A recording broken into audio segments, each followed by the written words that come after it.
and procedural challenges, I was able to get vestry approval for the establishment of the post. The individual has since performed exceptionally well in this capacity, and I would now like to congratulate you on the excellent choice you have made in electing him, Gilbert Taylor, to be our next People's Warden. Congratulations. For me, fellowship is an integral part of worship at COS. Therefore, I was saddened when the vibrant coffee hour of the past had dwindled to the extent that sometimes there was not even coffee to be had. Luckily, a conversation ensued, and I was asked about the efficacy of setting up teams to host coffee hour after the 10 a.m. service, and also asked to assist in getting this done. Now, we have a brilliant system in place that required a certain amount of vision and innovation. It is people like this, it is people with this type of initiative that we need on the vestry. And that is why you did so well to elect Audrey Leslie, whose brainchild it was to set up the coffee hour teams, and Linda Jones, who was an usher and a Sunday school teacher and now serves on one of these teams. We congratulate them, and I beseech you, all of you, to join the team. All of you. It took 7 or 8 years of struggle to realize the dream of once again having a playground for our children.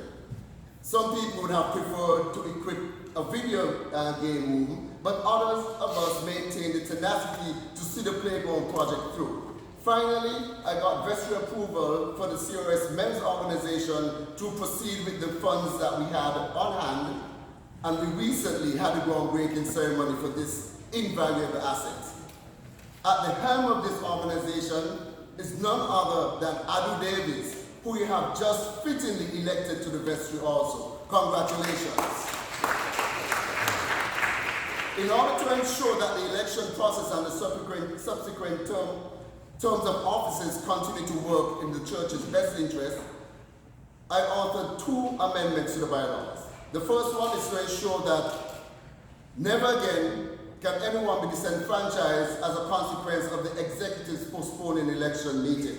And the second one ensures that our elective offices are never vacant due to expiring terms. I thank and congratulate you for ratifying both of these amendments. And while I was in the business of fixing things, I recently rectified an unnecessary but long-standing violation of our bylaws by recruiting another secretary to the vestry in the person of Pilar Gittins, who has turned out to be an exemplary approval by this august body. She and you deserve a rounded applause for your diligence. Pilar, she's not here. One critical reason that our period of transition has lasted so long is the fact that the diocese was not convinced that we were financially viable enough to call a rector. Even after our vestry presented a revenue-generating plan, it was felt that we were relying too heavily on fundraising events, and that was capricious and therefore unacceptable. They wanted a more steady revenue flow. It was against this backdrop that I sought vestry approval to seek long-term tenants to lease our space. Of course, that idea faced its share of opposition as the most seemingly radical ideas. Nonetheless, I got the required approval from the vestry, and today we have 2 reliable long-term tenants who will be renewing the leases shortly. And additionally, I'm currently in negotiation with a 3rd church that is interested in using our facility. Incidentally, the growing pains are all but gone, and most of you have recognized and accepted the unmitigated need for us to share our precious space. Fortunately, as a result of these steady revenue streams, we have satisfied the diocesan requirements, and I was honored to have been subsequently asked to coordinate the formation of a search committee. Consequently, I'm happy to report that the committee, comprising representatives from all 3 services, has been duly commissioned and is assiduously preparing the ground to find us a permanent full-time rector. I congratulate the co-chairs, Fatmata McCormick, Erica Mitchell, as well as the members, Elizabeth Panox, Idali Gote, Jacqueline Skerritt, Nancy Hewitt, and Barney Perry. Let us give them a hand. this term, I'm extremely proud to have facilitated the formation of the COS Women's Auxiliary, which held its inaugural fundraising event last weekend. This dinner dance was a wonderful event, and I was happy to assist in every way I could. Please let us recognize our women for this magnificent accomplishment. My final achievement was the revamping of the atrocity that was our online presence and the launching of an aesthetically pleasing and appropriately functional website.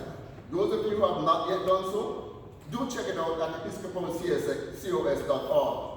And feel free to contact me with any feedback as it comes and begins to grow and continues to grow. In closing, I must thank you for the trust you place in me and the unrelenting support I receive from the vast majority of you. I hope that my service accomplishments have satisfied your remit. I also implore you to equally embrace Gilbert, my soon-to-be sworn-in successor, as well as your new and talented vestry. In doing so, remember these words from 1 Timothy chapter 3, verse 1. Here is a saying you can trust. If anyone wants to be a leader in the church, they want to do a good work for God and people. Thank you, and may Almighty Jah continue to bless you and our beloved COS. I am Abdullah Skerritt, your outgoing People's Warden. Thank you.